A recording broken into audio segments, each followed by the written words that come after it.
Hey everybody, I'm Michael from the World's Music Television Network. Going to be moderating the session, Intersection of Media and Creativity. And we got two awesome brands represented today. We already mentioned Branden is with Potawatomi, first casino I ever went to in Milwaukee, Wisconsin. And then we've got Cameron. He's at Empire Today. I think most of you may know their jingle. Anyone? Raise your hands. I told my wife I was doing this and she just sang out the phone number to call for all of her flooring needs. Gonna start super broad and ask you guys kind of about this intersection, what it means to you within your roles. So, Branden, if you want to start first, how are you looking at the interplay between media and creativity? Just checking to see if this works. What I see is, I look at things through a very long filter, but more closely what I see, what we're kind of using is, we're using these data sets and plugging them in and having them organize them into usable information. By usable information, basically it's reorganizing stuff hierarchically, and it's doing it kind of on its own when I let it do it on its own. So you can just input the data. That data is going to be reorganized by name, demographics, addresses, states, whatever. And if you tell it to go by state, it'll do it by state. But it's almost like it's predicting the next way that I want to check it or reorganize it. So there is some machine learning that's happening, and it's interesting and scary at the same time. But we're using that to help us determine whether we can put our own casino data in there, because that casino data is very, it's kind of the Wild West in AI. So we're not using our own data, so we're not organizing our own data for anything, because there's just no walls. So just carefully going through it, and also we do a lot of work with smaller media companies that do like newspapers and stuff like that aren't even like listed on the radio, or they can't keep photographers. So I kind of assist them in using like DALL-E and Midjourney and Firefly to generate images that they can't readily get. And what I'm finding is that the interesting kind of latent purpose of it is it allows the limited resources they have for photographers and writers, it allows those people to have more time so they're not stressed, which is great. And that's just kind of the latent purpose, The real purpose was to get the photo or get the ad out or get the social media post out. But the latent purpose is that they're getting ahead. They have more time. So that's kind of where I'm at. Yeah, I didn't go too long, did I? No. Let's drill into that a little bit. So AI, part of all of our lives now, whether we like it or not. I'm still trying to figure out a way to have ChatGPT write my emails. How do you see AI being leveraged to analyze market trends, consumer preferences, and that guiding the merger of creative and media so your business grows, of course? Well, I started in graphic design about 1996 when we were programming websites. And you couldn't see what you were going to actually get between Netscape and Internet Explorer. I'm going to land the plane on this one. I'm going way back. Fly that plane? So in '96, we're designing these websites. You can't see what they look like until you load them into Internet Explorer and Netscape, and they're wildly different because of the cells and everything. And you can totally manipulate your ranking by just adding more keywords onto a white background and all these interesting things that you could do to be a #1 and on top. Then I kind of got into graphic design and more of logos and stuff like that, and found out that, wow, this is really great because you get to do it on everything. But very time consuming to put your logo on everything and have all these different billboard sizes, all these different ads, all these different digital displays. Digital displays weren't really a big thing now, or then, but they are now. And designers and stuff spend a lot of time. When you can produce and approve a 10 by 26, or a 1026 by 1026, which is a standard square, you can input into AI and work it with your programming so you can generate every single ad size, billboard size, digital or newspaper in about 5 seconds. Now, anybody in here ever had a creative jam where, just waiting on creative? Now you're a quarter ahead. This allows people to be more creative because, you know, I mean, ChatGPT and all of the data that we put in because of the media buys and all of the information we get back from our thousands and millions of impressions have this demographic related to it that tells us, okay, you know, pink is doing the best, this color is doing the best, that color is doing the best, it's running the best in this size, this typeface is the most readable and the most actionable, they're clicking on these types of button the best.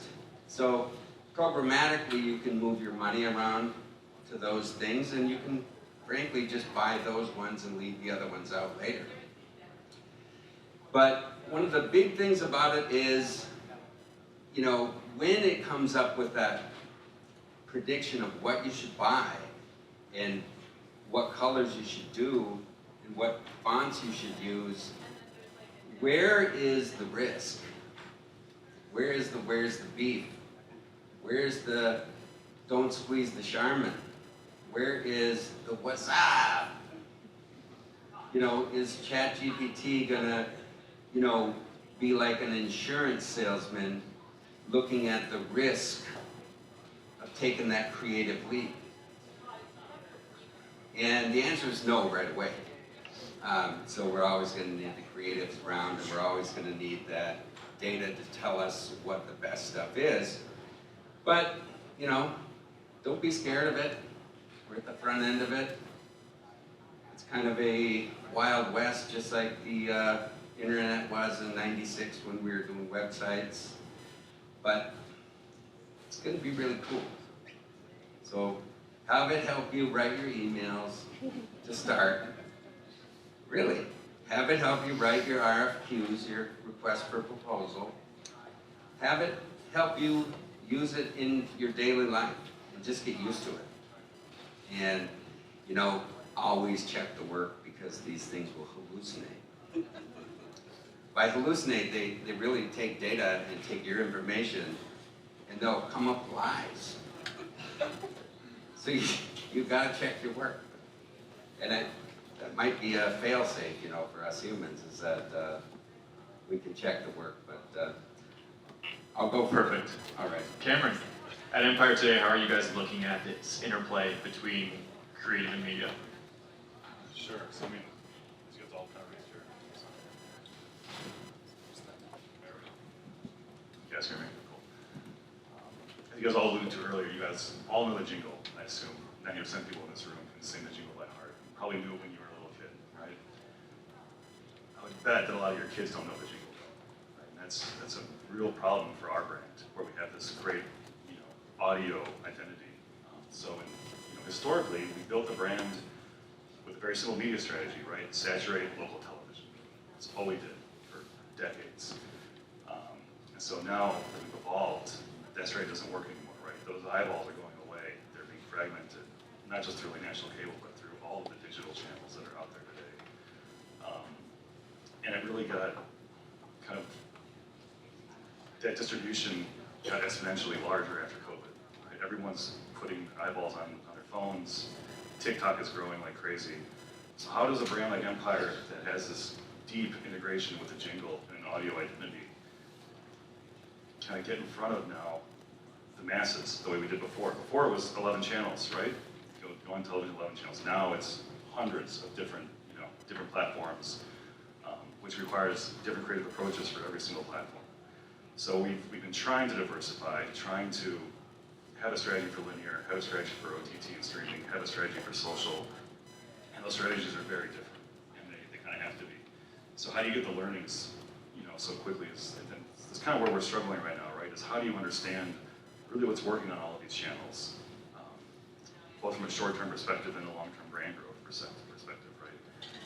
McDonald's was speaking to it fantastically earlier, right? Going from this short-term transactional model of marketing to a long-term brand growth and showing the ROI so you have the budget to support those kind of initiatives. That's where we're at right now. Like, I feel like we're at where McDonald's was 4 years ago, and we're just kind of coming to this culture shift of leveraging media to build a brand that doesn't need an immediate ROI. Like, it's a really hard culture shift to make, especially a brand like Empire today, where lead generation, performance marketing is in our DNA. How do you then carve out 10%, 20%, 50% of your budget to build your brand? And we're starting to show that through some quantitative research and qualitative research, indicating kind of, where we're kind of missing in consumers' mindset.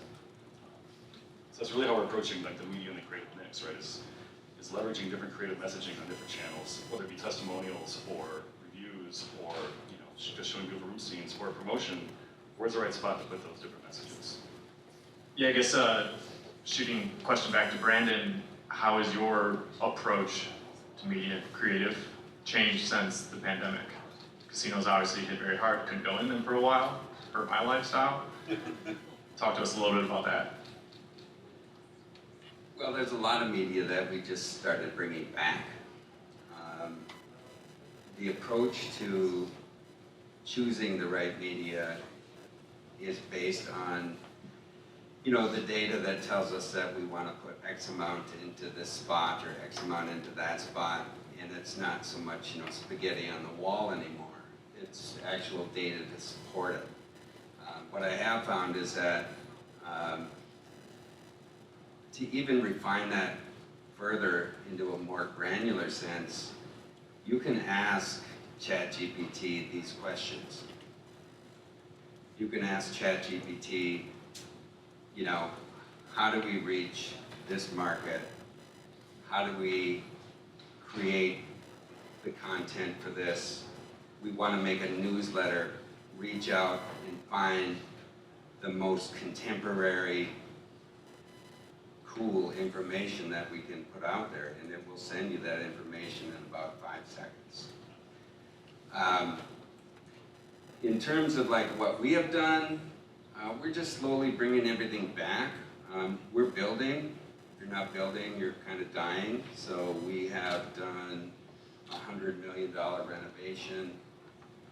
We brought in a new restaurant dining option called Rock and Brews, which is a Gene Simmons, Paul Stanley. I should say Paul Stanley, Gene Simmons is how it's supposed to be done.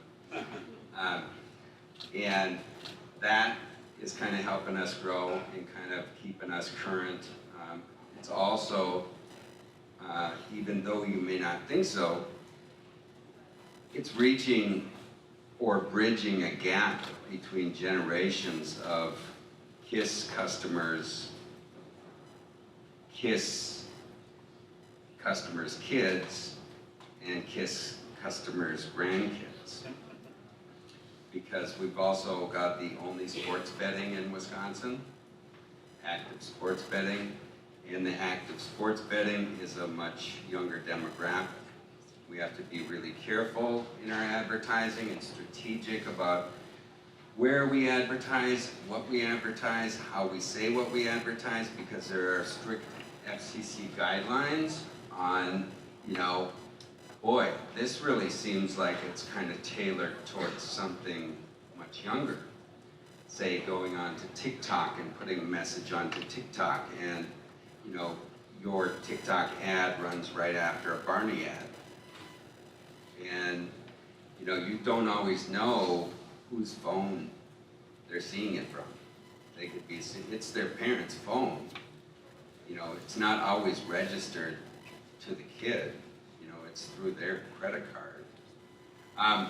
Have I strayed way off? No. I've got a follow-up question. Like, Don't go to camera I for feel this like one, I got way off. No, it sounds like Potawatomi, you guys are incredibly progressive with your approach to everything. You're plugging information into ChatGPT and all sorts of different AI platforms. But Cameron, if you could talk about how you're striking a balance between these consistent brand guidelines you have a 65-year-old company that's been playing the same jingle. Like 15 years ago, I think you switched from like the Empire Man to the cartoon. That was big. It wasn't by choice. How are you guys keeping things fresh? Yeah. It's pretty old. Yeah. All right, I checked his Wikipedia page. So it's a struggle, right? We're an iconic brand. We've been around a long time, and you have to be careful because there is a lot of love for iconic brands, right? There's a lot of love, as you know, in the marketplace for something, and I think Conagra was talking earlier. You don't want to see things change, right? You're used to something. It has such a meaning to you. So how do you modernize while keeping that same meaning? It's not easy. Every single one of our spots still has that 5-second jingle in it, right? We are not going to take that away. It is our brand. Our phone number is our brand. Nobody calls it more, right? But that 800 number is who we are, and it's in our core. So, you know, it's incorporating those things and trying to bring it to the modern world, like TikTok, right? Like things on social media, even things on, you know, just streaming ads and testing different things on like Trade Desk. We've got a lot of insights running programmatically, understanding like what's winning, where we had no idea that a certain testimonial would outperform the others, right? We've got like 5 testimonials live right now. One of them continues to outperform, and it's honestly it's a 10-year-old spot. It just will not die. So it's like leveraging those pieces of content you have on the modern platforms to understand what works. You know, one of the spots we ran, I don't know, maybe 6 months ago, we ran it for a good 3 months, was basically a TikTok-style spot. It was a 15-second of our jingle, just people dancing to the jingle remix. That's all it was. We didn't talk about value props, we didn't talk about anything. It was just the jingle and people dancing to the jingle. You know, was it effective?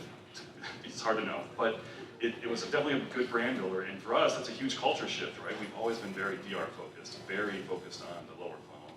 So how do you start building a brand? How do you start building a brand for the modern age? How do you start getting your jingle and that brand in front of people that are going to consume it that are not watching linear television? Yeah, I mean, you have a brand that has been very bottom of the funnel, and someone's floors are trash. They need you. Right. Brandon, you're dealing with kind of a different experience. Everyone knows you're there. They're always kind of at the bottom of the funnel.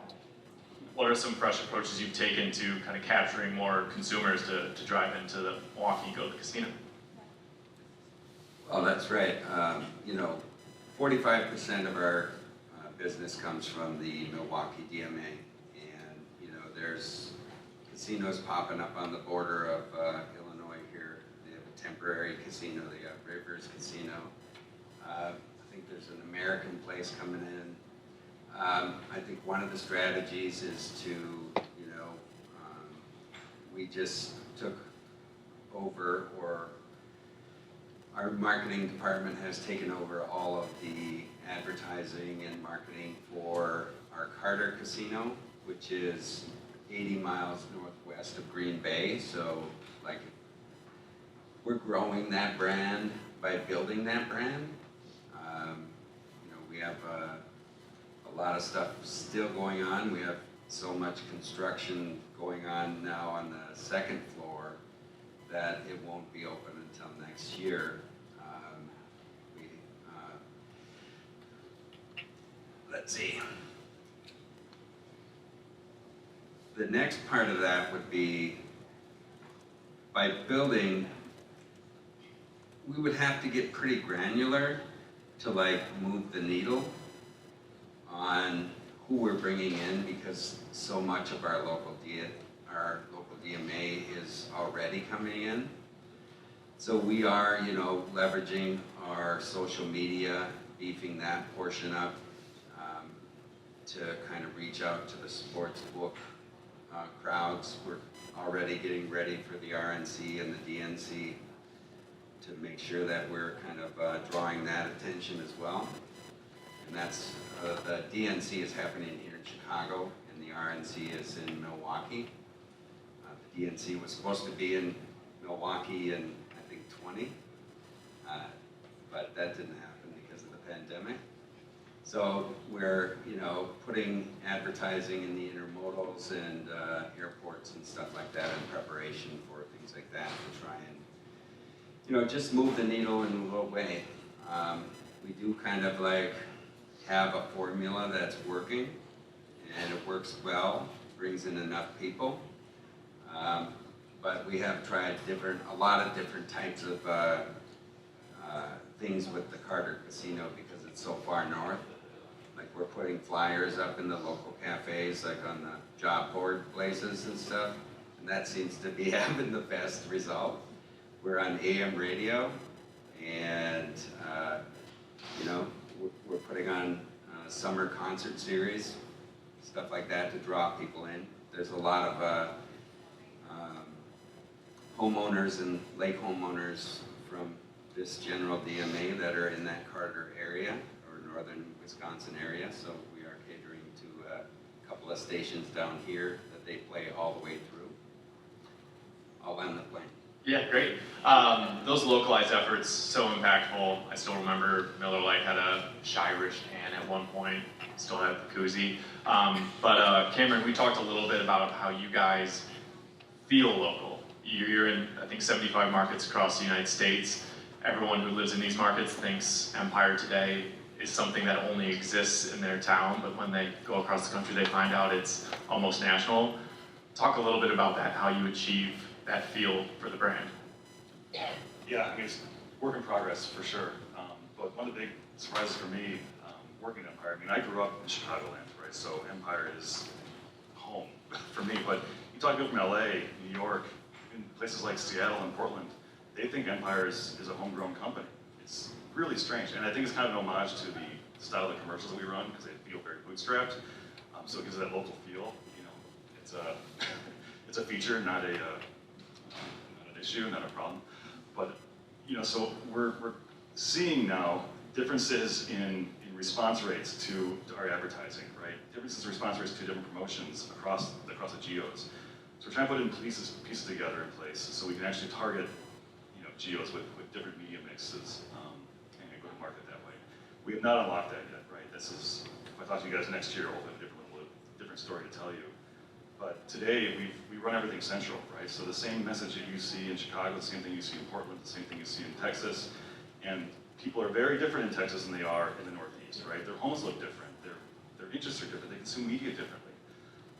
So one of the challenges for a brand like ours, and I think a lot of brands who are very centralized have to figure out a way to actually go to market in different regions and then scale that up. You can do it, you can break up the country into 5 regions, we can break the country into 75 regions. How do you actually activate that? And then go to market with that strategy. You need good partners on the agency side. You need a lot of creative chops internally. You need to leverage AI for generations.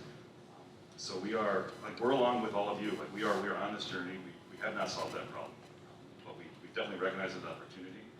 And if you can unlock that and you can have that local feel, it's a game changer, right? I mean, even things for us on home services where you go to our website, if you see more regionalized information, right? Your local sales reps are this is the kind of pizza they like. They got kids in Little League with your kids.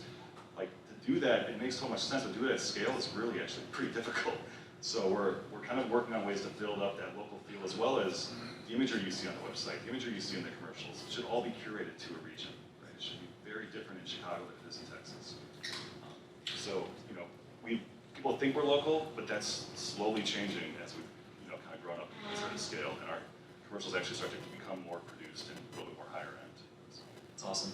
2 more questions. We've got a couple more minutes. Are there any brands that each of you admire the way they're using creative uniquely, but it's so obviously effective in growing their business? I can take. So Liberty Mutual cracks me up every single time I see those commercials. But all of the insurance companies, they went through the same transition that we're trying to go through right now years ago. They used to be all about price, right? Call us, you get a discount. It's 15 minutes, save you 50%, all that stuff. They all collectively transitioned to building a brand, having spokespeople, talking about, if you think about those insurance commercials, you don't think about the value props that they're selling you. You think about the spokesperson, you think about it made you laugh, you think about the feeling that you have when you see those spots. That transition in building a brand is where we need to go, and I think a lot of other companies need to go, is you kind of shift a little bit from performance marketing and transactional marketing into building a brand. So I think a lot of the insurance companies did it right? They built this now, and you look at these, you look at like Flow, and you look at State Farm and Farmers, like, those commercials are iconic, and the campaigns that they built are iconic, and I think that's something we can all aspire to be. I just never thought about like how difficult you got it with 75 markers. And I mean, I thought, you know, oh man, we got to run the Spanish spot, extra time and creative. But like, I mean, I love the link between the insurance companies and how they use spokesmen, and you can use those different ethnicities or backgrounds or whatever to kind of, you know, work that in. And that might be part of the answer. The one that I love the best is, I always love Visit Las Vegas. You know, I think that they just did it so well. What happens here stays here. And it kind of fits into the whole casino thing. So I'm going to stick with that. Good one. Awesome. Last question, forgot to ask you guys up top. Favorite Molson product? And I have to ask it because Branden has one of the deepest cut answers. Deepest cut, 1990, Molson Ice.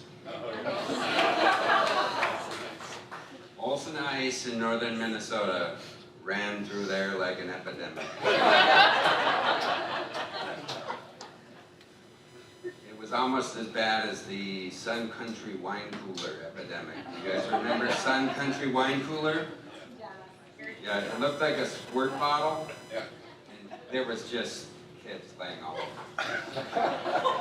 Anyway, Molson Ice, I would have to say that's my favorite Molson Ice and Molson product and Molson Ice story. We were all 21, of course. I think that Topo Chico's hard seltzer, I like this water, man. That's good stuff. And growing up in Wisconsin, Miller Lite was religion once I could afford it. Keystone, that's where we started. Yeah, we're out of time. Thank you guys. Cool, thank you.